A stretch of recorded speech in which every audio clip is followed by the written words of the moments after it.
Ilya, Joe was texting me on the way in this morning. Like, I'm excited to do this. Like, it's crazy. Like, I was looking at the guest list. Like, it's crazy who's come up since we recorded. And it reminded me that the first and only sponsor of Grit was Loom. And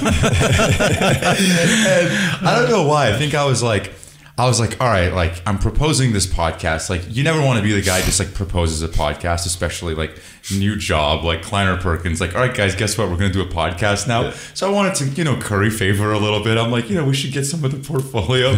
Talk to your marketing team about Loom. And I was like, yeah, Jubin, let's do it. And it's, by the way, it's the only podcast we ever sponsored. There you go. I like made up my own sponsorship. Thanks for doing this, man. Thanks for having me. How are you? How are you? Like, is that a loaded question these days? Yeah, for everybody, every time. Yeah. Good. I mean, I'm in San Francisco right now because, fast forward in a little bit, we got acquired by Atlassian towards the end of last year. Yeah. Pumped.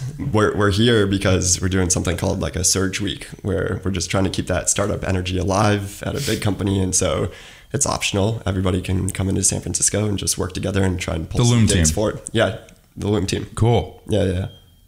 Did you celebrate? Yeah, of course. Like, did you do anything special? Like, did you take Maggie out for a trip or anything? Did you take some time off? Did you go to Australia? This is kind of this is a funny story, which is like the day that we announced in October is like, it was an all-nighter. Ilya is probably still a little bit mad at me. Epic for picture. What, yeah. You guguys think I didn't print out this picture?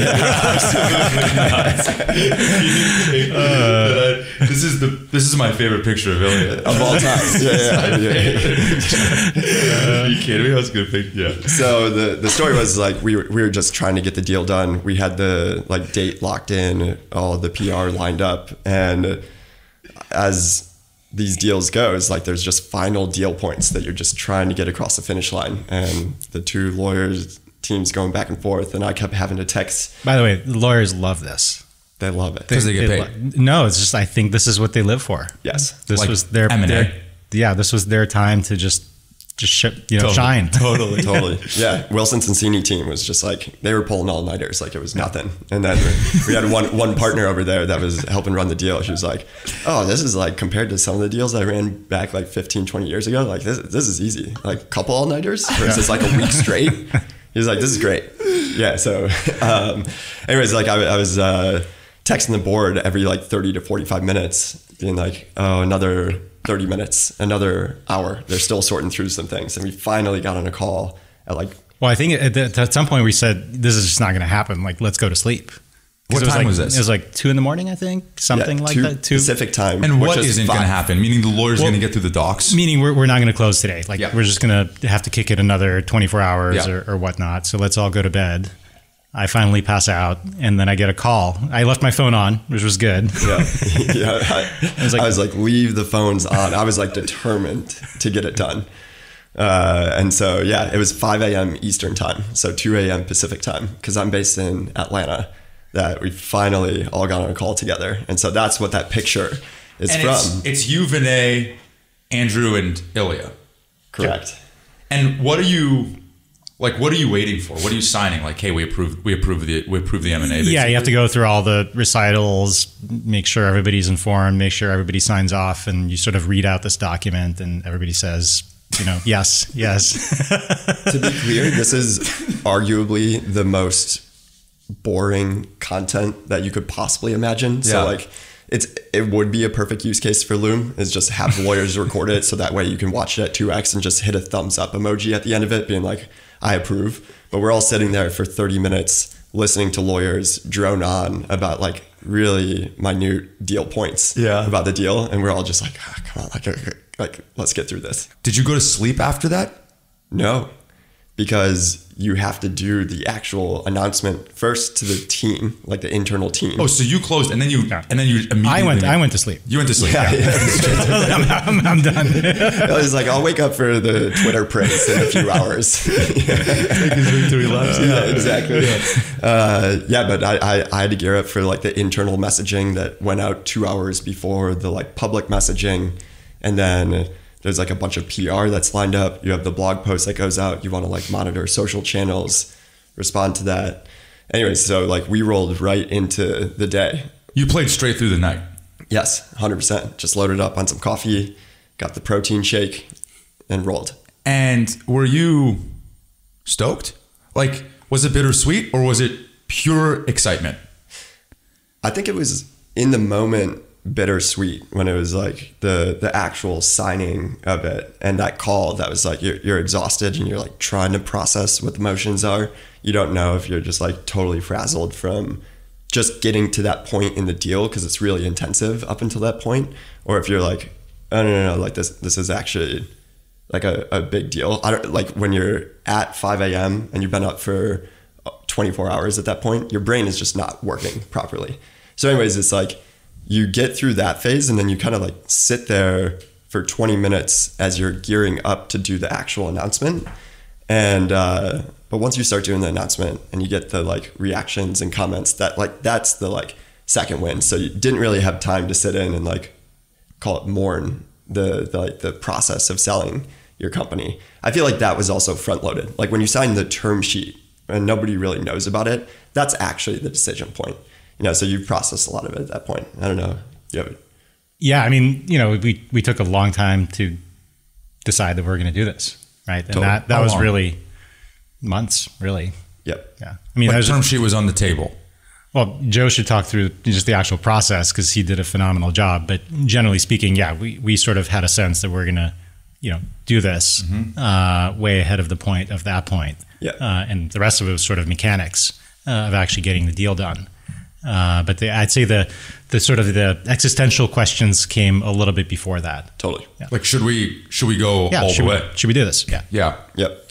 Yeah. Cause I mean, you could say it started when we picked up conversations with Atlassian co-CEOs in like late August of that year, but we had actually gone through a conversation with them a year prior. They wanted to talk to us in June of 2022. We had some revenue scale at that point. And part of why it ramped so aggressively on that front is because we started seeing signs of Loom's sales-led motion working. So it's a little bit more higher headcount, more aggressively on that front. And while you're simultaneously growing out the R&D team, we had raised our Series C in March of 21. And so we just felt like it was time to hit the go button on a lot of fronts. And then it was like a year later that the market started turning over. It wasn't just grow, it was growth burn margins. And the sales-led business, we had like hit every number, but it was like a scaling number for like the previous 6 quarters. And then it just like totally turned over. So like they looked at our business in June of 22 at like our peak of inefficiency. Like we were at our absolute trough. You and everybody else. Yeah. Totally. And when you guys re-engaged, did you want to sell? Like, did you actually want to sell, or were you quite convinced that this was a standalone company? Yeah, I mean, you kind of have to like take everything into account at that point. So like you go back, Ilya and I have known each other since Loom's seed rounds back in 2018. And then 2020 hits and it's COVID. Everything's crazy, right? Then you kind of have this like really aggressive talent war that ends up happening. And it's like really hard to recruit. A lot of like cultural issues that stem from it. You're trying to figure out how to do like a fully remote company. And then that rolls into like market turnover in 22. But when they came back around in August of 23 and we had fixed a lot of things on the corporate efficiency front, we felt like we had like turned around the culture in a meaningful way. There was this component of, I have the favorite version of Loom's board that we've ever had. Like I feel like I have like really deep relationships beyond just kind of like how to push and run the business, but also like real trust in them. And then I also had the favorite permutation of our exec team that we've ever had with Loom is like the right stage of, what experience they had with real chips on their shoulder and like grit to take Loom to the next level. But there was a component of like, we've been doing it for 8 years. And when they came back a second time, you knew that they were like very seriously interested at this point.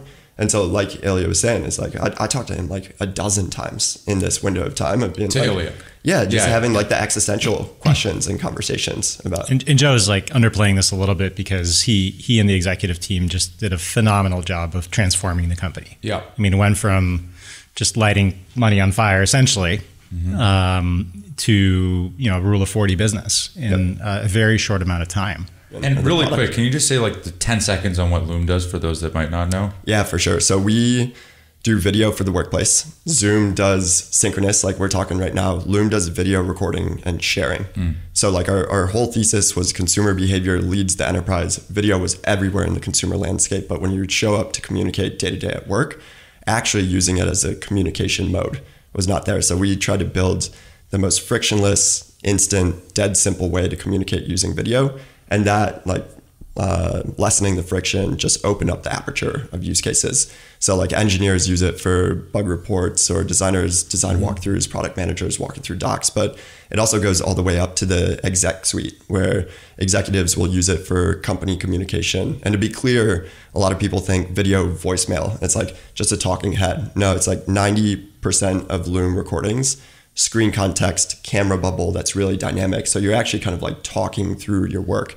You're putting yourself on top of your work. So that way it brings a more human element. And it's just a really effective way of communicating. It's really the highest bandwidth way, I think, to communicate. Right? Yes. Totally. Yeah. It's interesting when, and then I want to get back to you, Wade, asking them to pause for 3 months so that you could inflect the business more so they could maybe pay more. But Mike, we at KP run this group of Fortune 100 CIOs, and Mike came in and spoke right after the acquisition. And one of the members asked, "Why'd you do this?" And he said, my niece, her and all of her friends only communicate over Snapchat. It's the only way they communicate. And he's like, this generation is gonna grow up with this, and this is gonna be their expectation in the workforce. And I was like, that's such a good answer for why you bought Loom. Like that is such a clear articulation for where the world is headed. Totally. So yeah. I think they really appreciated and shared your vision. Yeah.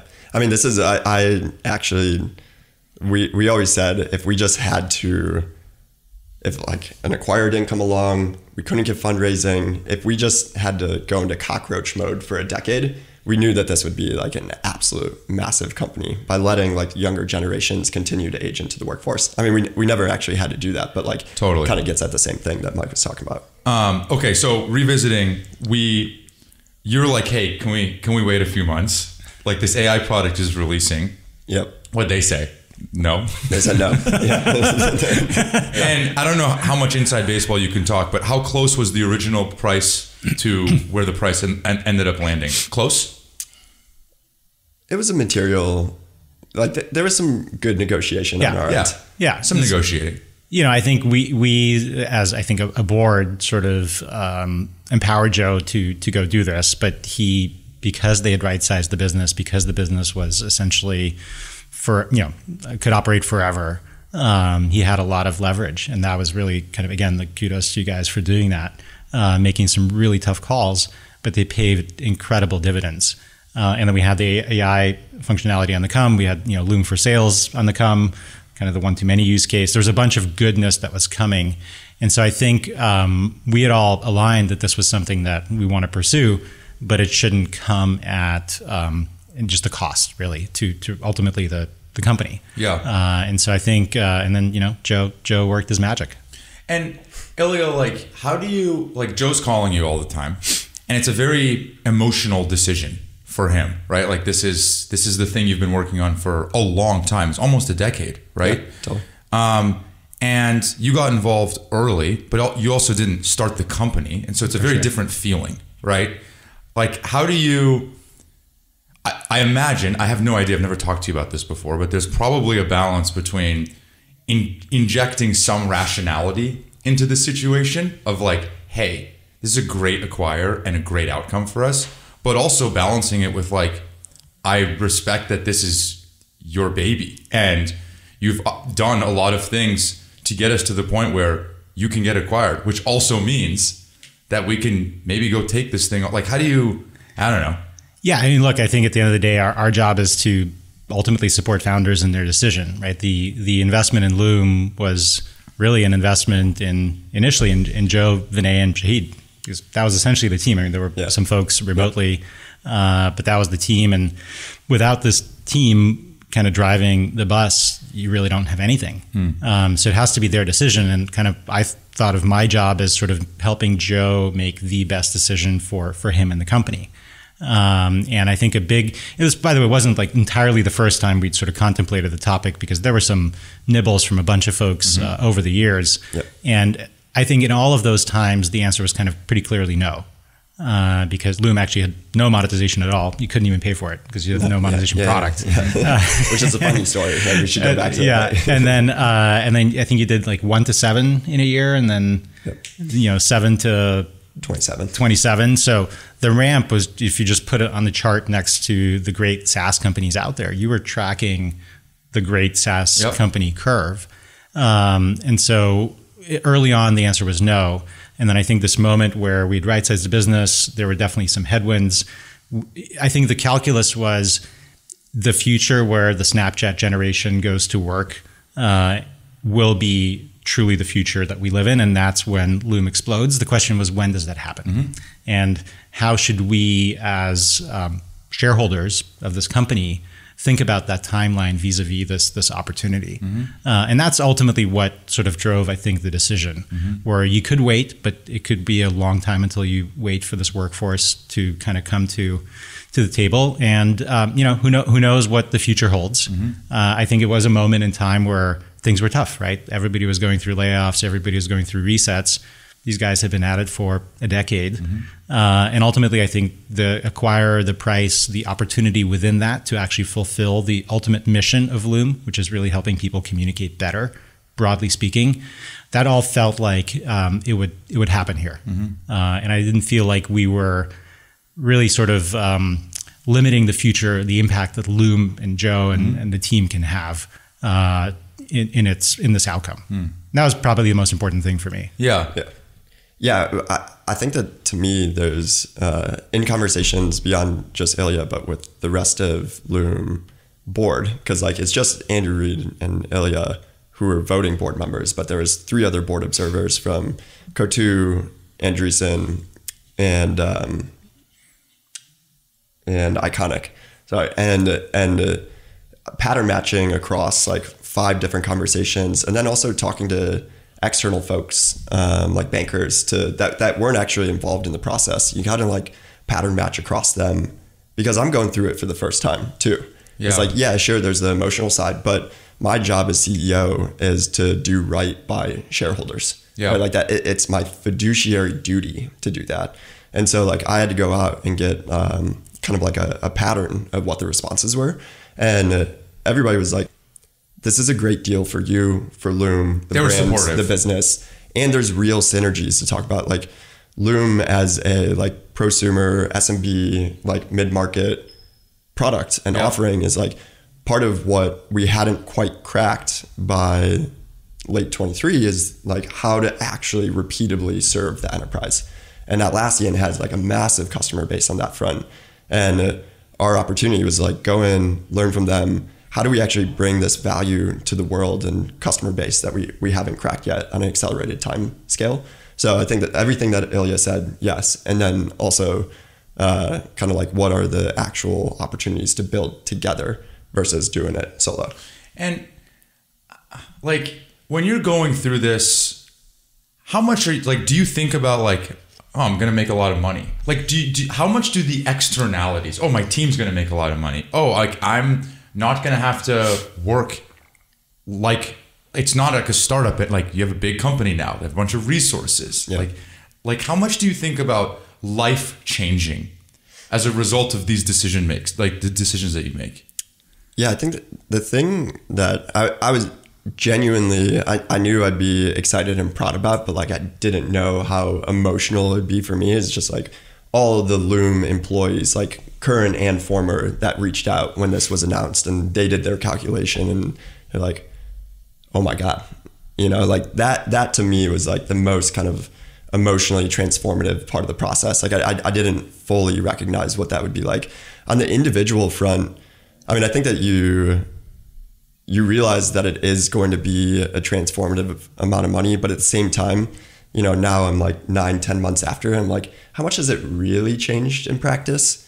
And maybe it's just like early on, maybe I'm still like working hard. I got a young 2-year-old, but it hasn't actually changed that much. And there was a part of me where like, you don't fully know yourself until you go through certain experiences. And so when we were doing this acquisition, and I've told this to Mike and Scott and Anu, the president of Atlassian, so I'm not saying anything that I haven't said to them directly. I was like, I just didn't know how I'd show up after 6 months. You know, it's like, yes, you have to do all the like hard things about an acquisition and an integration, making sure that your people are taken care of, that they feel good about their careers at Atlassian. But I was like, what about me? And honestly, what I found is that I'm still actually like really passionate about building like great things with great people. And I feel like we still have like the core Loom team working on Loom, and it's not guaranteed that even post acquisition, there's a whole graveyard of startups that get acquired by companies that end up just getting sunset. Maybe it's the Lindy effect and it happens 10 years later, but there's no guarantee that your brand and your product and your value is going to be around long term. And so for me, I'm like, there's a lot of work, not just to unlock value for customers, but to make sure that Loom's brand and value stands the test of time. And I kind of had this moment at the like 4 to 6 month mark where it's like, money hasn't, yeah, it's like nice in some ways, but it hasn't like fundamentally changed my mental model of what I want to do. But like, you're going to show up and work. So like, what is the work that you want to do? Mm-hmm. And I'm like, it actually hasn't changed that much since we joined Atlassian. And have you found, when you look, how long from start to finish? 8 years? Yeah. So we started moonlighting in, was it like November of 2015? We incorporated right around that time. Then we launched Loom, like the actual product that we were working on, in June of 2016. So yeah, it's been like, if you start at our moonlighting, you know, it's been like 9 years. And as you reflect, do you find yourself going to like the happy places in the company? Meaning, have you already put on the rose-colored lenses of like the building your retrospective narrative of how the fun things, you know, the good hires, like have you already started putting that picture together? Yeah, I mean, look, I think a lot of people talk about it where it's like the real early days when it's like, you know, sub 30 people, like I feel like that was like the most fun time at Loom, even though it was really hard. You know, like we were working truly like 7 days per week, like Monday through Friday was like 16-hour days. But then I actually reflect back on like the times that were crisis, you know, that like you really bonded together to like work your way through something. Like in the moment, they feel absolutely terrible. But now hindsight is 2020. It's like that's where like the good stuff is from like a teamwork and perspective. And it's because sometimes you go through it and like you're solving kind of like some of the same problems over and over again. It's like, how do you hire really great people? You know, like when you've been doing it for 8 or 9 years, you know that that's part of the job and you feel really good about bringing in somebody great. But like, what about when your only bank totally melts down and all of your capital is locked up and you need to figure out how to fund the business and you have only 4 people working on it because you can't tell 200 people that we may not be able to make payroll in 10 days. It's like the 4 of us that were going through that were absolutely like, we were waking up in like cold sweats, panicking about it. But then the 4 of us like got together after we saw that. And it was like a few months later and we were just like crying, laughing at how good the experience was of solving that together. So yeah, I guess that like the rose-colored lenses, like looking back for sure, but it's funny how much it's correlated with like the shittiest times you had. Totally. Would you do it again? Like knowing what you know now, would you do it again? Yeah, I mean, I think that I haven't not had a job with meaningful hours since I was like 14 years old as a caddy at a golf course. Like, I don't know when I take time, like 6-12 months to like process about like, what am I going to do after this? It's like, everybody keeps telling me that I'm going to be a VC. I'll slide my resume to do another one. Do another one. Yeah. There are too many VCs. Yeah, come on. Exactly. Yeah. No, I know. I think that like, look, I'm still in my, like, I'm 34. It's like, I got another rodeo in me for sure. But is it fair to say that also it has to be daunting thinking about if you were to go do another one, you know, like Loom was amazing. Like, isn't there a little bit like, how am I going to, and it's such a unique company. Yeah. Like, how, you know, you're going to have to go outdo the last one. Like, that just emotionally, that's got to also feel a little bit like, oh man, I got to one up what already felt like an N of one ride. Yeah. Like, I think that this a lot of people talk about this as like the naivete of youth. You know, like you're like 23, 24 and you're like, oh, fuck it, we're going to build a startup, you know? And now I'm thinking like, well, how is AI and the ecosystem going to change right. like what it means to be a startup founder? Right. What does the average startup founder look like? Is it like a solopreneur who's actually just targeting $1 million in revenue per year, growing 10% year over year, but they have no like headcount overhead, and like that's a good life? And like, how much does that scratch the itch of what it means to be a founder, CEO, of what I experienced the first time around in Loom? So like, I'm asking myself all these questions about like, what is being a founder and CEO, you know, when I'm actually pulling my head up 3, 4, 5 years from now and saying like, what does it look like? I have no idea, because I actually think that like the general landscape of what it means to be a startup founder could radically shift between now and then. I don't know if you all have thoughts on that. I'll let you wax poetic on that one. You know, I think it's kind of like, you know, having kids. You forget all the hard parts. You remember the good things, and you should just have more. So, yeah, have more. Yeah, exactly. When you two linked up, and how big was the company at that point? At the A? Yeah. You guys were like 9 people or something, like 10 people? Yeah. We were just into double digits, but we had $0 in revenue. Zero revenue. Yeah. No, you couldn't pay for it. Like, it was a Chrome extension. That's it. Yeah. And, but usage was inflecting. Usage was phenomenal. In fact, you know, I think when we met at the seed, you know, by the way, there were a ton of screen sharing products out in the market for a very long time. And most of them sort of had the same thing, which was you could do like 3 screen shares, or I forget the number of screen shares, and then you'd hit a paywall, because essentially they needed to monetize. And because of that, nobody got addicted to a particular tool for this use case. That was kind of number one. And I used to do this. I used to do like product, you know, screen share, record your screen for product feedback, send it to, you know, engineering team. And I'd like sign up for a license, and then I'd sign up with a different email just so I could keep using like the free thing, right? It was pretty clear, like if you'd looked at, you know, just the sort of space of collaboration, you know, obviously personally experiencing Dropbox and then Slack, and looking at kind of the world across different types of modes of collaboration with, you know, things that are like, you know, cold storage type data like wikis, or very hot communication like a Slack, and email for, you know, asynchronous, and then Zoom and other sort of video conferencing for synchronous. Nobody had actually nailed the asynchronous rich communication that could either be like cold, like you record a Loom onboarding video for new employees, or super hot, like, hey, here is a bug report, we got to take care of this. And that pretty clearly, again, based on both kind of the opportunity marketplace, but also just, again, consumer behavior around Snapchat, around kind of WhatsApp, around voice messaging becoming more prevalent. Pretty clearly something was going to happen there. And I think it was sort of, in hindsight, like a genius move to not monetize this product, because people could keep using it and could build a behavior around it.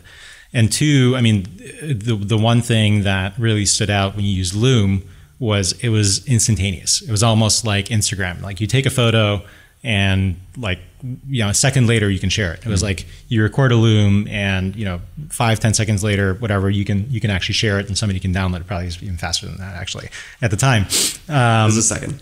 There you go. So and it became clear like this could actually do that use case. But at the seed, it was still like, it's like a Chrome extension that nobody pays for. Yeah. and at the A, you could just see like, hey, holy crap, like people are using this. They had a ton of downloads. They had a ton of downloads of Loom in companies. And so if you looked at a company, I think HubSpot was a big early user. At HubSpot, you could like track the behavior over time. And once you hit, I think something like 30% of the employees on Loom, everybody started using Loom. Like it became the de facto way to collaborate and communicate asynchronously. And so it became pretty clear that you have a tipping effect. And so if you just got Loom in enough places and you got the usage up, people would standardize on it. And then look, $9.99 a month, like pretty simple, price point for most collaboration tools at the time. If you did the simple math on Loom at the A, you'd say like there was probably 20 million of latent ARR here, just that you could go get. And if you extrapolated the growth, you'd have a path to 100. Great team, like pretty easy Series A to do. Was it, did a lot of people think it was an easy Series A to do? It wasn't, no. Was it competitive? It was competitive, but it wasn't the most obvious deal. It was also somewhat like controversial. Like we definitely had a lot of conversation internally about it because it felt a little bit like, like video for like like a lot of the great products do, like almost like a toy early on. Yeah. Look, my perspective in raising the A was like the seed was so much easier, and the A was like. We got questions from some investors that we didn't end up working with was like, are you building a consumer app in disguise? Right. Like, are you saying that this is a workplace tool, but like you're never going to monetize it? And we're like, no, like we are. It's just video is really hard. And we had to put all of our engineering efforts as to like, how do you make video instantaneous, reliable, stable, and can like scale with the user growth that we had. So like we literally didn't have resources to build monetization. And the problem was like we didn't have the crack story for Loom Series A. It took us like 3 to 4 months, and Ilya was actually incredibly helpful. He like hurt his own sort of like ability to just have one person be doing Loom Series A, because he was like, look, in order for Kleiner Partnership to get on board, we need the clear story about but also inter-company network or virality. So how does Loom spread within an organization, but then can you actually share some stories about how it spreads from organization to organization? And I think that this is why like you got it in the seed round as well. It's like so many similar mechanics to Dropbox, where it's like, oh, this thing will just keep spreading itself. Like it just will not stop. And that still continues to be true today. It's like our signups month over month continue to grow, and once we actually cracked that part of the story, it had taken us 4 months, and we were actually down to like only having 120 days worth of runway left. And damn, I didn't know that. Yeah, exactly. Yeah. But we had created counter leverage for ourselves that like we got 4 term sheets by like because of the story that Ilya told you to tell that they told all the other because the Kleiner Partnership needed that story, and then they're like, oh, I get it now. Yeah. And then what? Ilya shows up with a box of donuts, and you're like, some donuts were involved. We did some whiteboarding, right? We did. We tested Ilya a little bit. Yeah. We were like, hey, Ilya, you got to come in on a Saturday. No way. Help us working through a problem. And he did. He came in for a couple hours. What problem? Do you remember what problem you were? I think it was like general roadmap strategy. We talked about like sequencing things like desktop client, like mobile. How do you think about that? What do you invest in when? It was kind of a mock board meeting. They were asking you to bust out the old product management chops, or what? Something like that, yeah. whiteboard marker. Yeah. I mean, I think that for me as CEO, going through these fundraising processes, and then my co-founder and our CTO Vinay wasn't part of the actual discussions, and so like Vinay having a very engineering mindset is like, okay, what value are these individuals actually going to deliver? And I don't just want to hear it from them. I want to like see it. So Vinay was like, we got to get Ilya at a whiteboard on a Saturday. And yeah, we just talked about general roadmap stuff. And then also kind of like had the conversation around monetization, like when and how is it the right time relative to continuing to establish behavior. And Ilya helped us on that front. Well, in honor of the Series A and your acquisition, I got you guys some donuts from Bob's. Are you kidding me? Yeah, I got you some Bob's donuts. Wait, where's the other 6 boxes? Yeah. You know that part of the story? Well, I couldn't fit 6 under here to hide it as a treat. You don't have to eat them now. You're welcome to. You don't have to eat them now. Amazing. There was like 6 boxes, right? Yeah. Well, the problem, there was a company that actually had 200 employees, and then there was Loom that had 12. And the assistant at the time had delivered the donuts for the 200-person company to Loom and then left. Yeah. So there's literally like 150 donuts for 12 people. Yeah. We were like, all right, like, let's stay in. And All right, you can give me the box back. Give me the box back. We'll eat it later. They came back an hour later and we're like, sorry, here's your 1 box of donuts. I was like, oh, not as impressive. Yeah. And then when you invested, was it tooth and nail to get them to turn on monetization? Like, or was it like, no, that we're doing it now? No, it was really, first and foremost, like continue the goodness, right? Continue product quality, get, growth.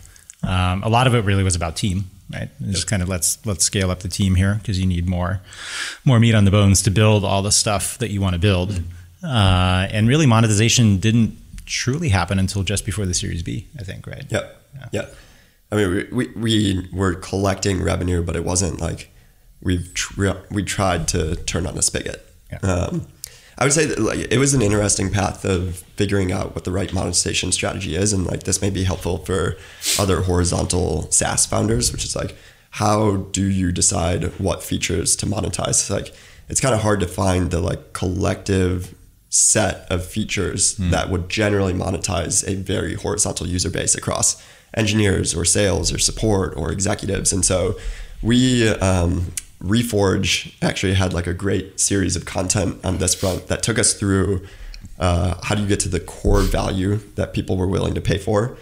For Loom, is number of creations, right? So like 25 videos is like when we finally set a limit on recording.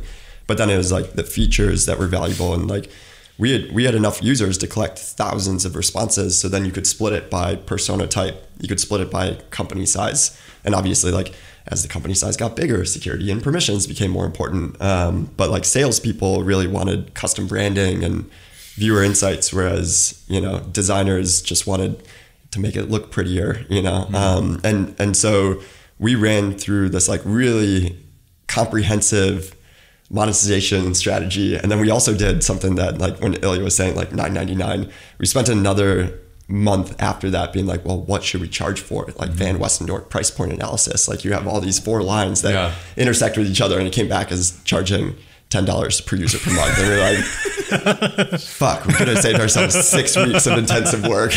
We went pretty deep on that. Yeah, we did. I could show up to our board meetings, like the 3 Loom founders and Ilya, and be like, look at all this data. And he's like, $10.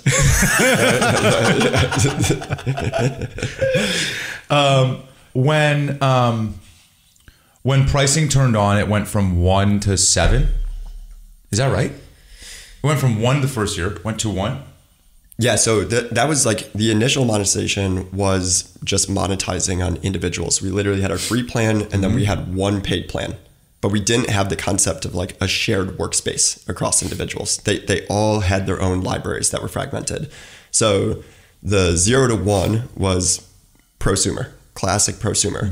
The 1 to 7 and then 7 to 27 was when we actually started monetizing on organizations. Right, so like having 1 admin pay for hundreds or like 1,000 licenses versus each individual having to put their own credit card on file. So that was like when we turned on the revenue spigot, was like when we were actually trying to sell into organizations versus individuals. And at what point, did you think the Series B? Why did you raise the Series B? Like, why did you keep going from the A? When did you time it? How did you time it?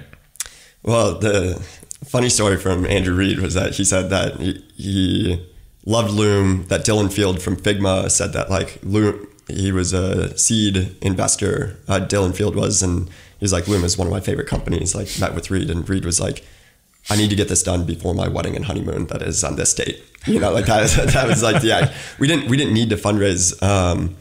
But they had like built out a real kind of like perspective on Loom, and we hadn't actually turned on the like organizational revenue spigot yet, but like we had a lot of proof points and evidence that point to it.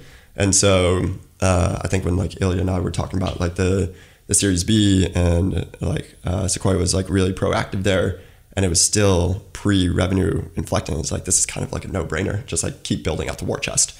Yeah. And that was in late 2019. Yeah. So this was like before COVID hit, like things went vertical from like a user and usage perspective. And so, it was pretty prescient on Ilya first and foremost, and then Reed from Sequoia. Yeah. And I think that was like a high conviction Series B, right? Because I think you were pretty direct in saying, hey, we clearly don't have the revenue metrics you'd want to see for a traditional Series B. So we'll do this, but you have to sort of get everybody to believe. Yeah.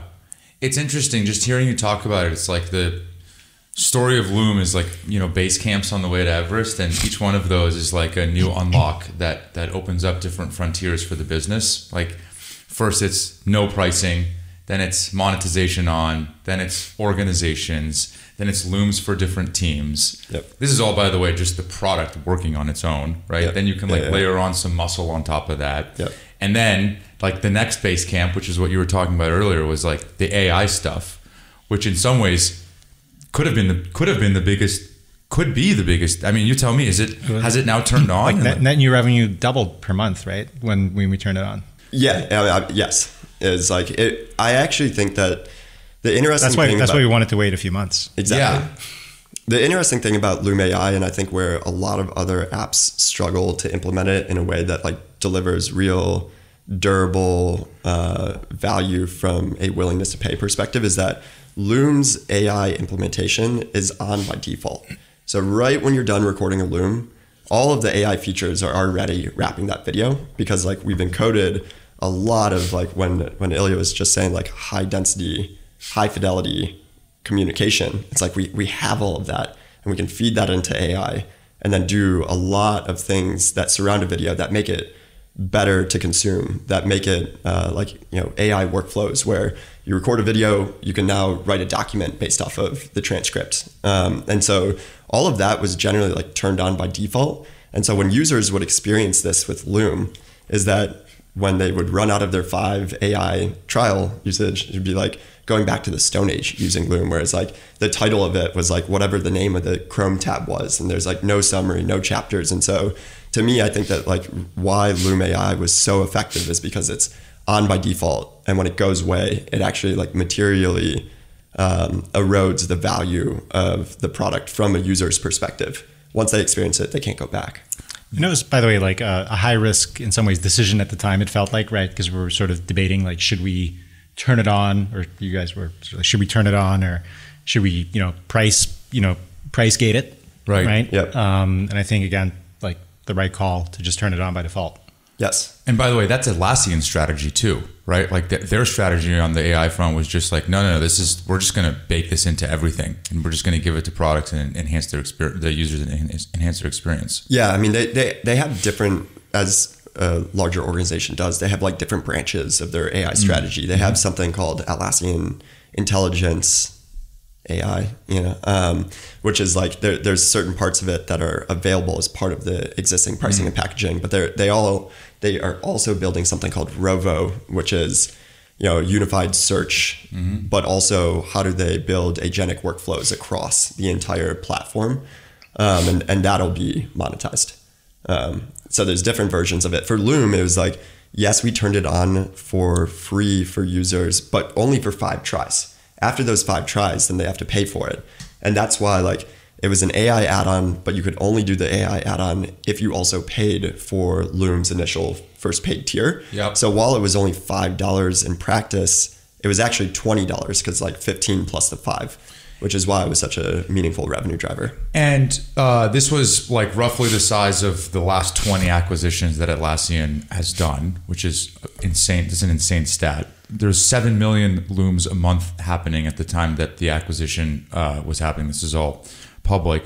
What is Loom within the organization at Atlassian? Like when I got acquired into Palo Alto Networks, it was like the roller coaster of you're independent. No, actually we changed our mind. No, you're in with the core. Now you're independent again. And I'm like, get me out of here. I need to go back to startups. How did you negotiate the deal? Like, is it independent? Part of the reason why I ask is because when you talk about Atlassian, and maybe we cut this out, but you still say they. Like, it's not we. You say they. So I wonder. I think it's kind of the context of this conversation. Yeah, sure. But is Loom independent within Atlassian? Yeah. So we're a standalone product within Atlassian. We will be standalone. Everything that I've heard is like, well, you'll still be able to use and purchase Loom as a standalone product in perpetuity. The reason being is that it is a viral product, and it is like a land machine for our ability to take users and customers and port them back to the rest of the Atlassian portfolio. So to try and like bundle it into a product or kind of like smash it into something else where you can't really get the value standalone, like it would really hinder our virality and our land value to the Atlassian portfolio. So from like a product perspective, we will be kind of like independent, which then rolls through to, well, how does the organization work from like a reporting structure perspective? Yeah. And I say that like Atlassian has like a pseudo GM model where their heads of product effectively oversee the P&L for a product, but they also have matrix reporting systems. So like our VP of engineering for Loom now reports up through the engineering chain. But we still have our like weekly exec meeting, and we are generally responsible for Loom performance. Mm-hmm. And so like, it's a little bit messy from that perspective, because Atlassian has 16 different product lines. So you have like 16 different pseudo GMs that then have this like kind of complex reporting structure. But it does make sense when your Atlassian right now is like has a strategy to make the portfolio work more closely together, especially when you're moving into this AI world, agentic world. Is like you actually want the platforms to be able to talk to each other and to unlock the value across the products. So I think that matrix reporting model makes more sense in this context. Yeah, which is you want context flowing across the product line. So that is where, you know, I'm part of a lot of meetings on the Atlassian leadership team front that is very cross-functional nature, but I'm still generally overseeing Loom. Yeah. Do you? I actually don't really like this question because you were making the best decisions that you could at the time that you were making them. But in hindsight, if you had any do-overs, would you take any? I was actually thinking about this morning, where Ilya, I think was like, he was usually right just like early from his advice. Don't give him that. But even when revenue was growing well, you know, from that like 7 to 27 phase, he could tell when we would show up to board meetings or when we would do our every other week catch up. He's like, Joe, I think that you need more money hungry people at Loom. You know, like we had a lot of tailwinds of users and usage that was then converting into revenue, but there was a missing component of Loom, whereas like what percentage of Loom's brain power is oriented towards willingness to pay and driving more revenue and top line. And at the time, like, it's just like revenue was falling out of the sky. All was good. You know, like let's do some things that are more risk on bets, like Record SDK to have a record button for the internet, or Loom HQ, which would be like the place that you started and ended your day because there's so many videos across the organization, right, and you can have a human connection in a more distributed world. Like neither of those really panned out. But if we had actually had a more like a orientation towards revenue, it would have forced us to go back to the basics and the core value of Loom and just keep compounding on top of that versus just doing things like that were innovative and potentially tangentially strategic. So I think if I had like really taken that advice to heart back in the like 2021 era, that may have led to a very different Loom over the following couple years.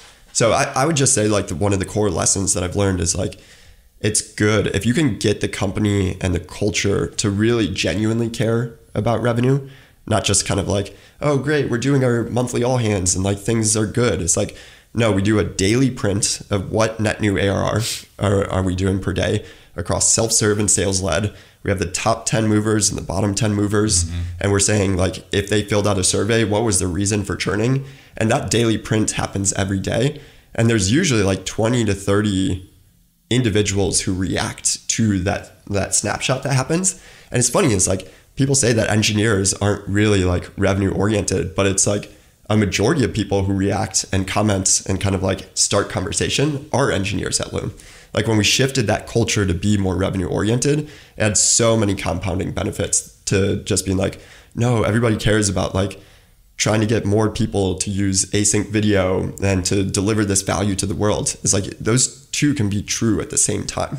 So that's like the one big thing is like, I'd say to earlier stage startup founders or even those that are like later stages, like what percentage of the organization's brain power, what rituals do you have at the organization that is truly money hungry, and don't be bashful about it. And I imagine, Ilya, that's because you probably saw some of that at Dropbox.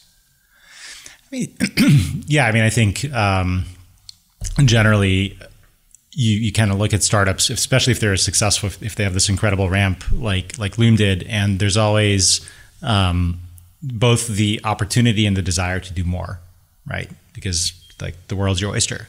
And that's when a lot of times things do go a bit sideways if you spread yourself in the organization too thin. I think to Joe's point, like maybe in hindsight, and this actually kind of came back full circle after you did this massive reset and sort of refocusing of the company, which by the way, even though there was sort of a lot of burn and the macro was harder, like was in many ways like a very gutsy move for a founder to do because nobody was really making that big of a shift that early. I mean, Loom was one of the first to like fully reset the company. It was like a very dramatic move and it felt super scary at the time, but it was in hindsight like incredibly impactful and necessary. And around that time, I think you also made the call to kind of shift back to the core product. Just like, let's forget about, you know, Loom HQ and SDK and a bunch of these other things that were like super interesting if you whiteboarded them in terms of like what's the strategy for Loom in a 10-year window, they'd definitely be up there. But they were not sort of like the things you should be doing now. And the thing turned out that we should have been doing kind of all along is probably more of a focus on just the core Loom product. And I think AI drove a lot of that functionality. Yep. And a lot of that stuff, like you kind of knew you wanted to remove filler words, you wanted to do automatic transcription, you wanted to do a bunch of like automatic titling. And it was a kind of an interesting moment of the confluence of the technology making it possible and the kind of the organizational will to go and focus on just the basic, like the act one of Loom. And I think that's probably, if you look at companies that become ultra successful, is like a good lesson of if you've got something that's really working, there's probably just a ton of runway in that core thing. And you don't need to go too fast towards an act 2 or an act 3. Ilya, do you feel like, this is maybe a hard question to answer, but do you feel like there's a appropriate confidence interval for you to get to before you say, I think we should take an acquisition? Like, let's say it was Slack and Salesforce or for Loom. Like, do you, like, it's never 100, right? Because what you're doing is optimizing for maximum point of value, which also means there's probably more value to go accrue. Like, do you have a mental model in your head of like, or is it more just like a feeling? I think it kind of winds up being a feeling that's informed by some, you know, cerebral decisions. I mean, look, the reality is, you know, after we sort of decided to engage with Atlassian in earnest and Joe went pretty deep with her team, like the net new revenue per month really did double. And so we're all looking at that going, wait a minute, you know, are we making the wrong call here? Right. And there's all this other product goodness on the come that's gonna launch. And I think it came back to, well, what does the management team really want to do here? And what were the fundamentals of what led us to this decision point in the first place? And those were still true, right? It's sort of, and we revisited that, we talked about it. So I wouldn't say there's like I mean, look, in negative outcomes, you kind of know the answer pretty quickly. I think it's in these success paths that you just kind of have to read a bunch of tea leaves from the market, from the company, from the team, from just the ecosystem in general, and it kind of comes in as a feeling. I mean, in hindsight, it's one of the few acquisitions that's like been done over the last few years. Yeah. Which is crazy. Yeah. And I think that's like, a year on from when we had signed the term sheet, right? Yeah. So like, I think that this was one thing that I talked about with Ilya and Vinay, my co-founder, was like, is this an opportunity to kind of like help reset the market a little bit? Like, 12, 18 months on is like, there is light at the end of the tunnel. Like there are good things that are happening. And I think that that's where part of the decision is also like, where is differentiated returns within a window of time? Like who was getting acquisition offers that were at the revenue multiple that we were getting?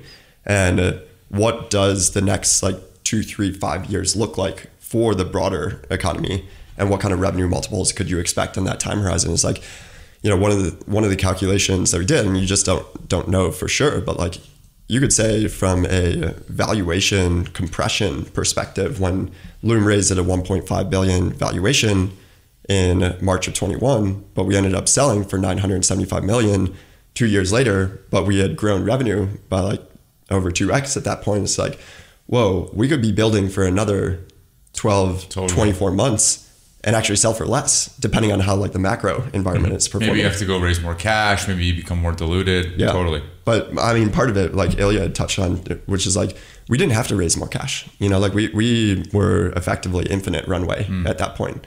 So I think it was if you say that, like, what are you doing from showing up every day? Are you enjoying your work? Do you feel like you're delivering value for the world? Is the business still growing? It's like, yes, yes, and yes. Is that going to change materially on the other side of an acquisition based off of what everything Atlassian had told me at the time and like the advice that I've been getting? Like they're a AAA acquirer, like great co-CEOs, still run the business, like still able to do founder mode a little bit between the two of them. Great home for your team. Yeah, great home for our team. Yeah. Right? Is like everything is going to stay the same. So then at my fiduciary duty on behalf of shareholders is saying, when can there get any sort of liquidation from their shares in Loom? And when you're looking at that and you're like, public markets are basically closed for software companies. There could be continued valuation compression over the next 1, 2, 3 years. Like that was like a very real part of the calculation from like a purely CEO perspective, which is like shareholder value. And do we think that we could get a significantly better deal a year or two from now? Even when net new ARR was doubling like day over day, not day over day, just like what we were doing prior and after. Like it could be that we held at that rate and we still sold for the same amount 12 months later. Yeah, that's well said. Do you feel like you have the juice? Like, do you have the energy in the tank to do another one? Yeah, I mean, like I said, I was like, I'm actually... If you're saying VC, I'm not sure. I said that that's what people are telling me. Right. We won't. But I actually think that one of the cool things is that, the biggest company I ever worked at before Atlassian was like 300 people. This is 11,000. Like I'm kind of learning the ropes over there. And we actually did our first acquisition, like Loom acquiring a company a couple weeks ago. And it's just an example of like, what are some of the benefits of working in a larger organization? Like had a corp dev team, said that we were exploring this space. They did a ton of work on our behalf. And just like, do it for you. Yeah, they basically did it for us, right? And then like I get to now work out with startup founders who are passionate about their space and plugging into Loom. So I'm like excited about, again, solidifying Loom, the brand, like what it can do for the world under Atlassian. And I just, my energy and my like passion for building hasn't really changed. And I will say their distribution machine is one of the best ever. It's incredible. So it's just got to be cool to see Loom be fed through that distribution engine and get it into so many people's hands. Totally. I mean, I will say just for like other founders who might go through an acquisition, is like that they are hard, right? Like and getting plugged into a company's distribution machine, it takes time because like, we have to build against Atlassian's backend systems, right? Like an example of this is like Loom has its own individual sales contract. Like we're not on Atlassian's paper yet because we're not on the same billing system. We're not like plugged into their CRM. So like there's like a year worth of work of just like grind through it, get it done. It's kind of like one-off. But if you can get to the other side of that is like when you will actually start to like realize the magic of being part of a larger organization. Totally. Really appreciate you doing this. Like, And so good to see you. Great to see you too. Since Julian. you moved to Atlanta, like we don't get to see you as often. I know you haven't come through and hosted, the ATL founder crew we for should do dinner. that. Oh my God, we We should. have a big crew now. We should. We do have a big crew now. How's the ATL tech scene? Wait, more than Flock and Flock, Stored? Full Story. Oh yeah. Yeah. It's good. I mean, honestly, we didn't move to Atlanta because it had a tech scene. It was like we had our first kid on the way. My wife has family in the area. Totally. And when I got there, I was actually like, I met Garrett Langley from Flock Safety. I met Sean Henry. Like I had met Sean at some Kleiner events, like a couple different times. Like we sat next to each other at dinner, and then I started getting like deeper and deeper into the Atlanta startup community. It's like, it's there. Like it's not like fake. It's not like, silicone insert name and like trying to make it happen. Yeah. It's like there's a real tech startup community there. Yeah. And I've also I'm planning to be in Atlanta, Georgia for foreseeable future. So it's just like good to kind of like really build a community there. Thanks for doing this. This is Thanks for awesome. having me. Awesome. Are you hiring? Yeah. Are you hiring? Atlassian generally is hiring. That's one of the other benefits of like Atlassian, which is like there's a lot of talent across the organization and internal mobility of like high quality people coming to Loom. It's like it's been easier to build out the team since we joined Atlassian. So yes, Atlassian is generally hiring. We don't do hiring on our own at Loom, but we are. Apply. I've asked you this once. I don't remember the answer. I don't know if you remember what you answered. So I'll ask you again. When you hear the word grit, what do you think of? I think it was what I was talking about, where it's like getting through those like hard times and then realizing that it's actually like that's where the goodness is in terms of like building together with individuals. I think that very rarely is like a career super individually oriented. It's like usually building things together with a team. So it's like, can you get through hard things together and then actually just realize that like pain is gain, like let's do it. And then the other thing that I was thinking about with grit is I do think that there's like certain individuals, as I've hired like hundreds of people at this point, like who are the ones that are like the most valuable to bring into the organization? It's those that have like a chip on their shoulder that will never go away. Like no matter how successful they are, they have a chip on their shoulder, which is like the input to grit and just like grinding through the hard times, and doing it in a way that's like, not like, we have to do this. Like, no, you kind of like, let's fucking do this. Joe, thank you. Thank you. Thanks, guys. Thanks, guys. Yeah. This is awesome.